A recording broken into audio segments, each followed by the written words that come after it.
ഇന്ന് നമ്മൾ പച്ചമുളക് കൊണ്ടൊരു കിഡിലനായിട്ടാണ് കേട്ടോ ഉണ്ടാക്കുന്നത്. ഇത് നമുക്ക് ചോറിൻ്റെ കൂടെയോ ചപ്പാത്തിയുടെ കൂടെയോ സ്നാക്സിൻ്റെ കൂടെയൊക്കെ കഴിക്കാവുന്ന ഒരു അടിപൊളി ഐറ്റമാണ് കേട്ടോ.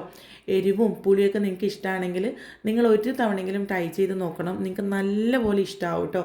ഷവർമ്മയുടെ കൂടെ പോലും കഴിക്കാൻ അടിപൊളിയാണ് കേട്ടോ ഇത്. അപ്പോൾ നിങ്ങൾ ട്രൈ ചെയ്ത് നോക്കണേ. അപ്പോൾ ഇത് ഉണ്ടാക്കാനായിട്ട് ഞാനിവിടെ 100 ഗ്രാം പച്ചമുളകാണ് കേട്ടോ എടുത്തിട്ടുള്ളത്. പച്ചമുളക് എടുക്കുമ്പോൾ ഇതുപോലെ നീളത്തിലുള്ളത് എടുക്കാൻ ശ്രദ്ധിക്കുക, അല്ലെങ്കിൽ എരിവ് കൂടുതലായിരിക്കും. ഞാനിവിടെ ഒരു 100 ഗ്രാം പച്ചമുളകാണ് കേട്ടോ എടുത്തിട്ടുള്ളത്. നല്ല പോലെ കഴുകി തുടച്ചെടുത്തിട്ടുണ്ട്. അല്ലെങ്കിൽ നമ്മളിത് റെഡിയാക്കുന്ന സമയത്ത് ഇങ്ങനെ പൊട്ടിത്തെറിക്കും കേട്ടോ, വെള്ളം നനവുണ്ടെങ്കിൽ. എന്നിട്ട് ഇതാ ഇതുപോലെ സെൻറ്ററിൽ ഇതുപോലെ കീറിയെടുക്കുകയാണ് കേട്ടോ. ഇങ്ങനെ നമുക്ക് എല്ലാ പച്ചമുളകും കീറിയെടുത്തിട്ട് നമുക്കിത് റെഡിയാക്കി തുടങ്ങാം.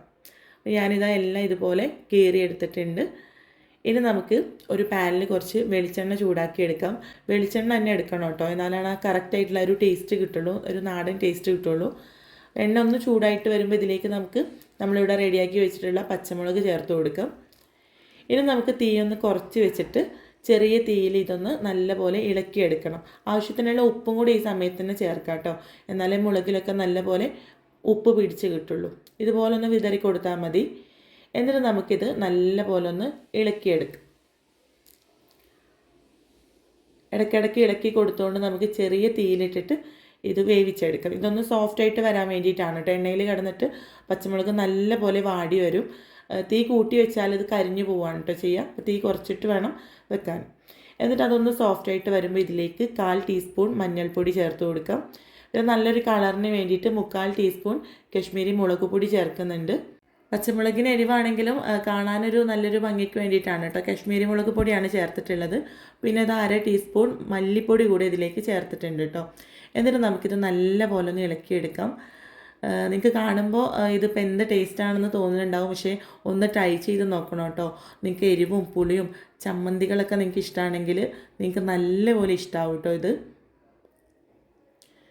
അപ്പോൾ ഇതാ നല്ലപോലെ ഇളക്കിയെടുത്തിട്ടുണ്ട്. പൊടികളുടെ ആ ഒരു റോസ്മെല്ലൊക്കെ പോണ സമയത്ത് ഇതിലേക്ക് ഒരു നാരങ്ങയുടെ പകുതിയിൽ നിന്നുള്ള നീര് ചേർത്ത് കൊടുക്കുന്നുണ്ട്. പുളിക്ക് ആവശ്യത്തിന് നാരങ്ങ നീര് ചേർത്ത് കൊടുക്കുക കേട്ടോ.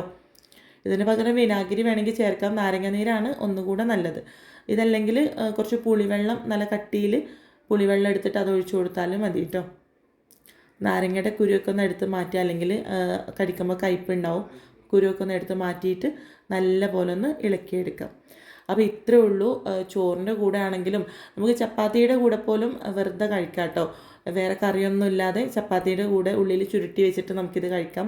അതുപോലെ തന്നെ ഷവർമ്മയുടെ കൂടെയൊക്കെ നമുക്ക് പിക്കിൾ ചെയ്ത മുളക് നമ്മൾ കഴിക്കാറുണ്ടല്ലോ. അതിന് പകരമായിട്ടൊക്കെ ഈ എരിവും പുളിയൊക്കെ ഉള്ള അടിപൊളിയാണ് കേട്ടോ ഇത്. അപ്പോൾ ഒന്ന് ട്രൈ ചെയ്ത് നോക്കുക. ട്രൈ ചെയ്യുന്ന സമയത്ത് ഫീഡ്ബാക്ക് അറിയിക്കുക.